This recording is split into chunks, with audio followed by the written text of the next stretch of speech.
nakikita lagi sa algorithm. Kaya pala si Tita A, hindi niyo po na nakikita. Kayo po nagtatanong, nagtatanong kayo sa dito.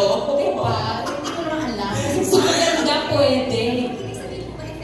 Effective, kinikilig ka ako sa inyo. Hindi chika, kilig ko. Hindi ako parang comment pa doon kay Direk, di ba? Pero talagang kilig ako sa trailer. Sorry naman.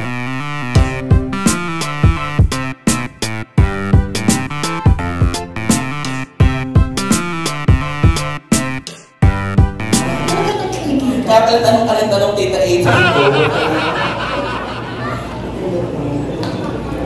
Yung siguro, pasalitain natin the rest of the cast.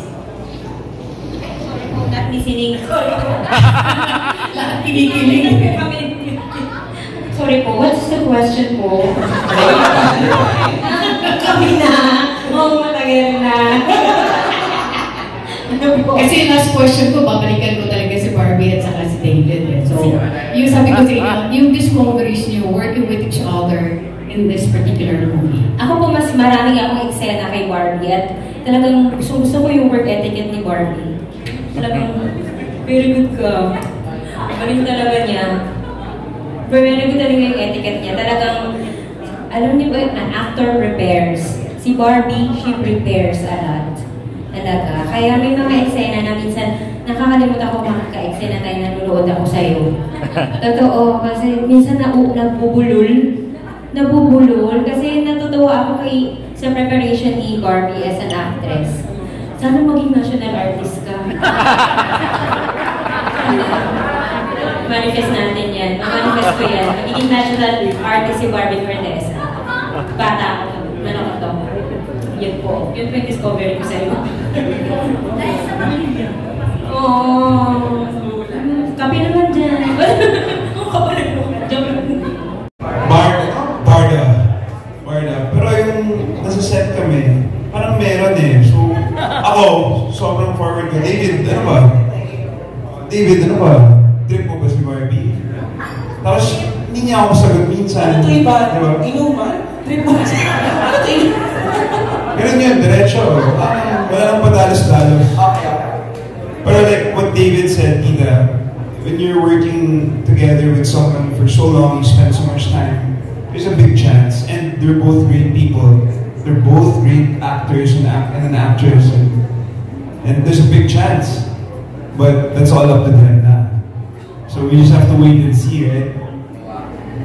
Wow, another impression. Alam ko marami pang gusto magtanong, but let me ask one last question. David, is there, may time ba na parang nakakaramdam ka ng pressure because of this love team? I think kayong dalawa, kasi you have to be realistic in portraying a certain role, lalo na ng isang magkasintahan, di ba? So, sa inyong dalawa na lang, tatanong ko yun, kung meron bang pressure sa inyo, especially so na wala kayong relasyon in real life? I think hindi naman ako masyadong pressure dahil napakagaling ni Barbie na actress. Siyempre, kumbaga, talagang kunwari magka-eksena kami, may isip mo na in love siya sa akin sa scene, diba? Kasi napakagaling nga niya. So, ayun, pero wala namang pressure. Wala namang pressure. I'm super happy na ka-love din ko si Barbie dahil marami akong natutunan sa kanya. Diba? Tapos ang ganda-ganda yung tingnan. Di ba, meron siyang Barbie, meron si David na signature pakilig pose. Pag nagpapakyut siya, tama ba, Direk? Tinataas niya yung kilid. Mga ganun siya. Yeah, tama mali. Mila, ano? Tuntas ang kilid mo. Ako naman po to answer po your question. I think yung pressure ay to maintain po yung love team, yung lakas ng love team. Kasi simulat sa pool naman po, unexpected naman po na mag-pick up yung team up naman po namin. So I guess yung pressure is coming from kung paano namin siya ma-maintain at sana masulit namin ang partnership na ito, hindi ba?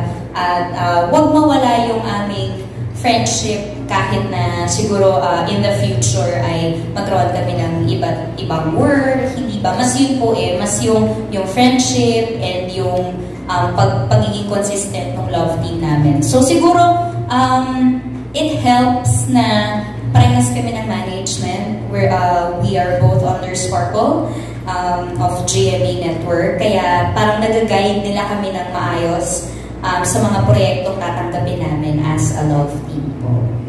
Siyempre, I think as an actor, kailangan mo talagang to make it seem like it's real. Like you really have to feel feelings, di ba? And hindi lang din naman dun sa particular scene na yun. I think even in Maria Clara, maging scene ako, I always feel things whenever I work with Barbie. So, yeah. Ikaw ba, every time na magkikisa natin hindi kasi parang, sa amin kasi parang feeling namin napaka-honest mo yung tao. So paglalabas kasi yung mga artista kasi medyo rin nag-hold back kayo, parang pinapaano namin. Pero ikaw ba, every time na magkasama kayo ni Barbie sa mga kilig na eksena, nadadala mo sa bahay or minsan naisip mo ba na namimiss mo siya hindi dahil na-eksena mo siya, kundi dahil parang feel mo, love mo siya.